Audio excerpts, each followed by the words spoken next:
Hey, I hope you're doing well. Just a little bit of an observation today based on something that I've talked very little about over the years. And it's because I've just done very little of it over the last, I don't know, 10, 12 years. I'm a big fan of poker, and I just really enjoy the psychology of it, the competition of it, the excitement of it. I just really it doesn't have to be like for a lot of money or anything like that. But just the actual competition back and forth and trying to beat the other person, it really is not at all about the cards. I mean, it is about the cards, and like you have to know probabilities and stuff like that. But it's much, much more so about knowing your opponent and playing to your opponent effectively. And recently, I've been following a player. I've been subscribed to him on YouTube for a while. His name is Daniel Negreanu, kind of a legend of the game of poker. And recently, he's playing the World Series of Poker right now, and he's doing a daily video about what's happening. And he had a terrible outcome recently. He There was a $250,000 buy-in event. It's like the super high roller event at the World Series of Poker, and he bought into it twice and lost both times. So that's $500,000. And the way that he lost the second time, where he bought back in again, was like really bad luck. Like he made the right call. He had the better hand. The person who called his bet was behind in the hand, meaning statistically, and I don't know what the odds are. Like he had a chance of winning, but there were two more cards that were supposed to come, and the odds of him getting he basically needed both of the last two cards in order to beat Daniel, and Daniel's all in for all the rest of what he has left after buying in for the second time for $250,000. And so I don't know. If I had to guess, I would say he had like a 10% chance or maybe 15% chance, but I'm not sure on the math. But the guy who called Daniel should have lost. Like statistically, was behind, should have lost the hand. But he got lucky and got both cards, and Daniel lost the hand that he should have won. And that friction, to me, is part of what's fascinating about poker. And the idea, and tennis, by the way, something that's fascinating to me about tennis is you can choose the right shot, you can execute it really well, like your footwork, your spacing, your positioning, your swing mechanics, you hit the ball clean, everything's perfect. What the situation this reminds me of is coming to the net in tennis.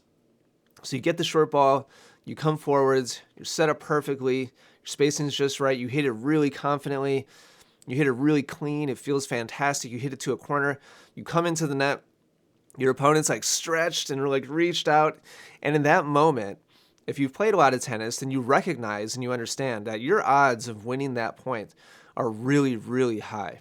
The chances of your opponent either coming out with like a perfect lob or a stretch, like barely getting the racket, like passing shot, like right on the line, like that type of shot is extremely hard. And under that much pressure, the chances of them making it are super low. But they will make it sometimes. And for some players, that just totally shakes them. And they'll go away from the right play. So here's the thing. In that scenario, you might win 7 points out of 10, which in tennis is really, really, really high. If you read my book, I think it's just like the second or third chapter, I talk about the crazy reality of the fact that professional tennis players, like the number one ranked player in the world at any given point in time over the last year has won about 54 or 55% of their points and lost all the rest of them.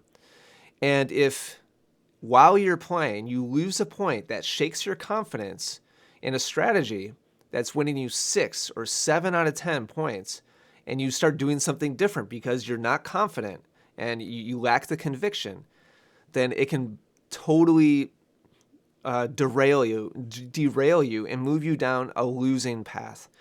And it's the same thing in poker. You have to be able to sit kind of with the self-confidence that even if you lose a hand or you lose like a lot of money, it's all relative for all of us, right?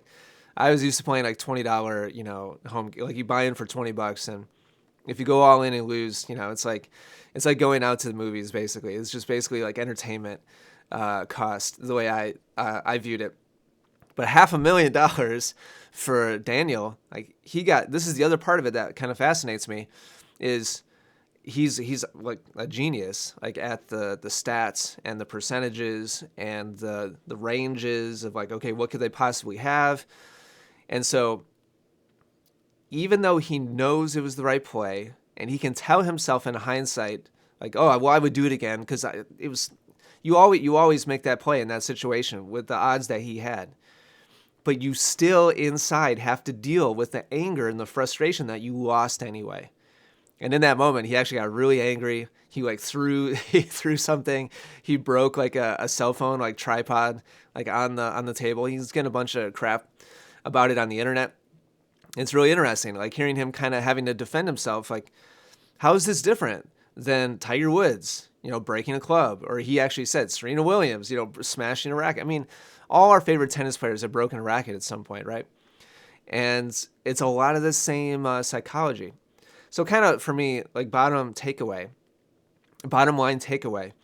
is you have to know the numbers and you got to know the stats and like in tennis, you have to understand the probability and like over the last 10, 20 minutes, like, am I winning just a slight majority of these? And if that's the case, man, you should really double down on it and not deviate from that slightly winning game plan.